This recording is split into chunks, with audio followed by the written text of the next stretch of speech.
There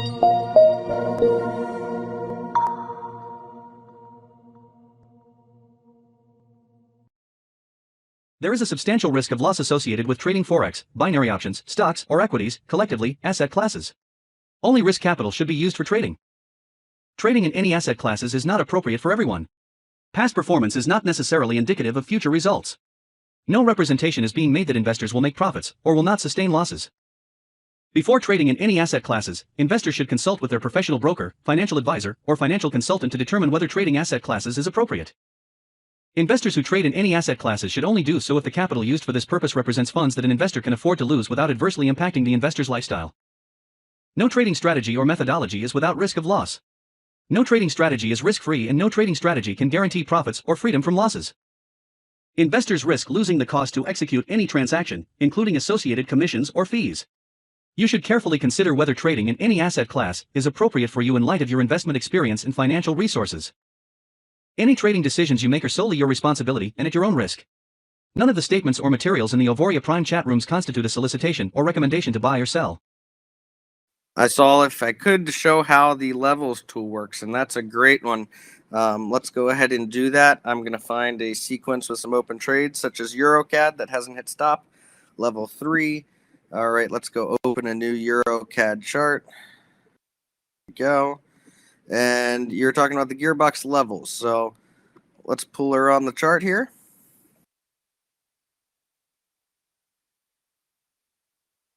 Now how this works is this white line is going to be level 0. So first thing I actually need to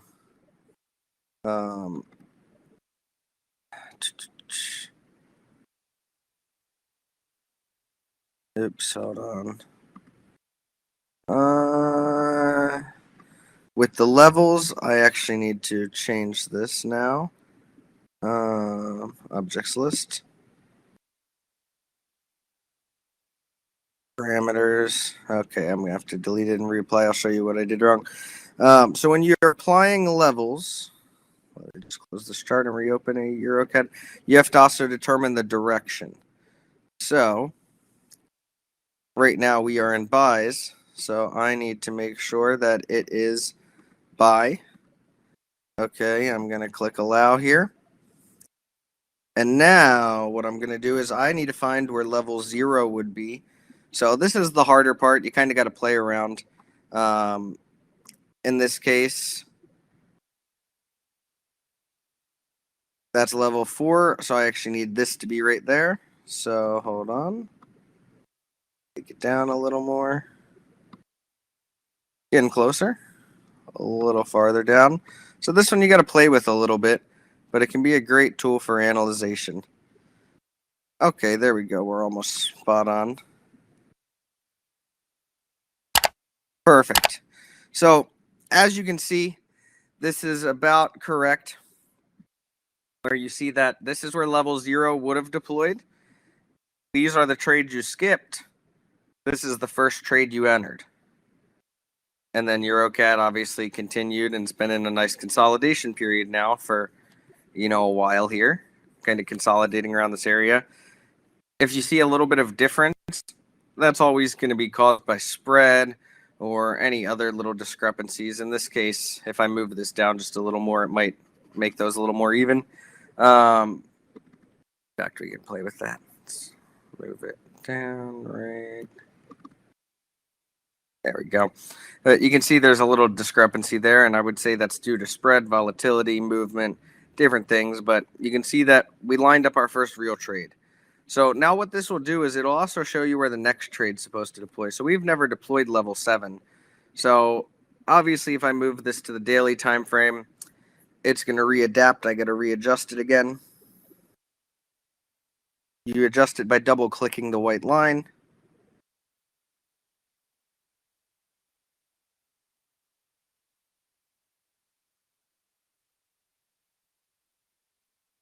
And perfect. There's 3. So you still can't see 7 on the screen. As you see, right now 7 is much farther below here. I actually kind of can see it's right here. So if we were to fall down to about right here, it's just going to show me where my level 7 would deploy. So that's kind of what this tool is for. It's just to kind of help you get a visual of where your next trade should deploy, make sure that levels are deploying correctly. And that's the GearBox levels tool. So I'm going to come back to the chat here. Okay, I see no one else has any more questions. So that's the levels tool. As always, you also have your tool for calculating your risk and your take profit. In this case, we railed a stop loss already. There was a stop loss here last week, and it got railed. Surprise, surprise. So our next stop losses are a bit higher. Our take profit got moved up. At this point, when we closed the sequence for $602 profit, we have already taken over $900 in stop losses. So we'll be a little less than break even on this trade once we get out of it. Otherwise, I could move this take profit up, right? And I could increase my take profit if I really wanted to. But for me, I try to not manually intervene with GearBox. I just want to get out of this trade. And we can see we've been starting to come back to the downside. And my break-even line's right here. So we're break-even on the current open trades. Now, this is not calculating trades that hit stop loss. But I'd be break-even on all these trades right here, around here. I'll hit my TP here, which is going to make up most of the loss, but still will be at a slight loss for this trade sequence due to 2 trades hitting stop loss. And you can use these tools to your advantage. For those of you who, are trying to do some more manual things with GearBox and test some things and see what's going on.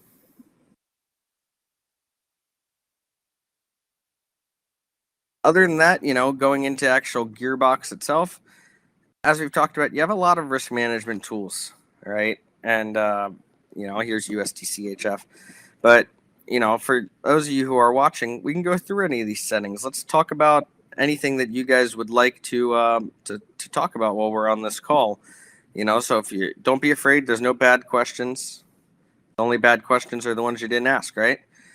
So I'm going to come back to the chat, take a look at what we have going on.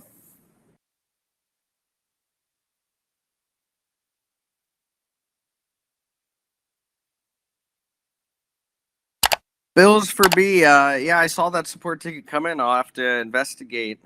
Typically, it's always something really simple.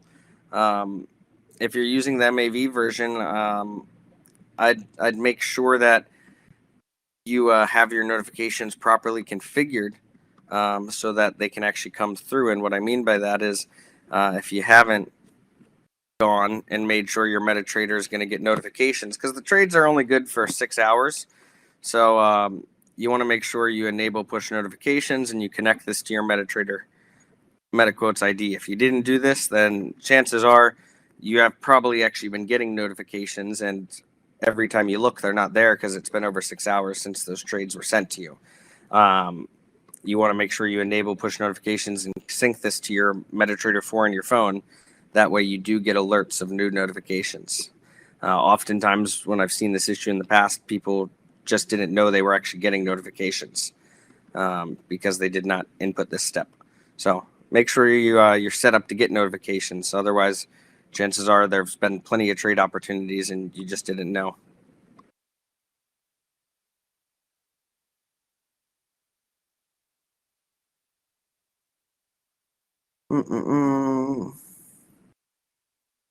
Be good to have a list of settings that's when changed, it'll reset ghost gears.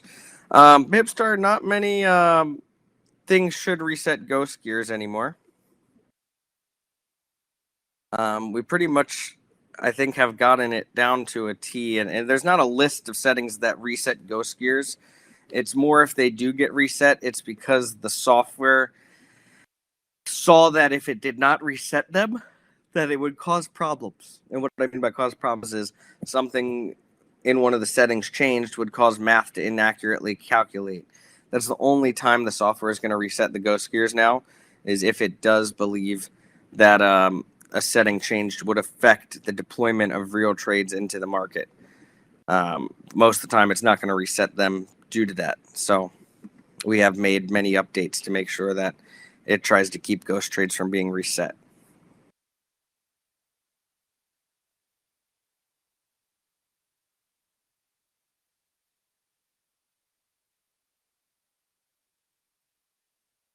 I'm not seeing many more questions in the chat on this topic, so we'll go ahead and, as always, we'll take a look at the one pair data. We can see not many pairs have closed any trades recently. Means many of them must just be in open floating trades doing their thing, but we can see that here is our one pair data on some of these different pairs and how they've performed since we've deployed these accounts, all individually on each pair.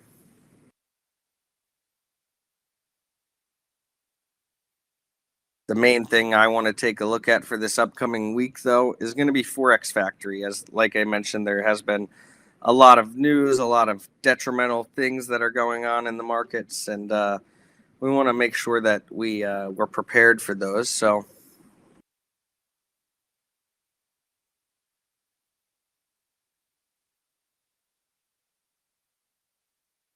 first thing is right now, obviously, we have NFP today.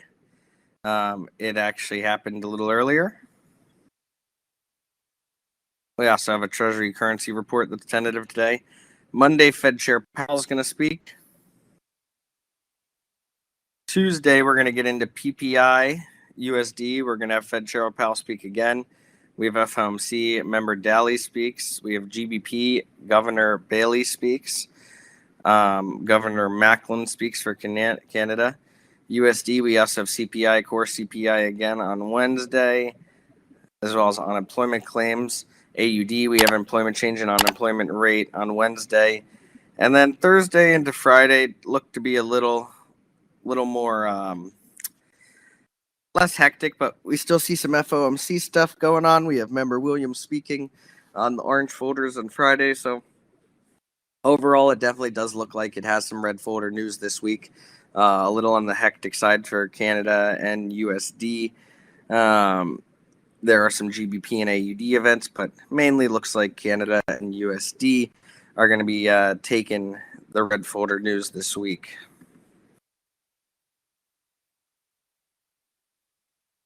So with that being said, I'm probably most likely going to be handling my risk pretty similarly. Going into later into the year, I may choose to take less trade opportunities, but go more sniper mode in some of my accounts.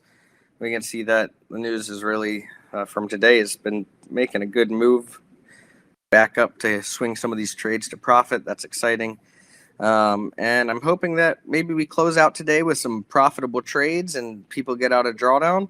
Otherwise, next week, I'm looking for a phenomenal week to occur where we can close some profit and get into some new sequences and new pairs and make some moves. I know some people have been stuck in some consolidating pairs for a little, and it's never fun when it happens, but it does happen. It is a part of the strategy, and it is normal.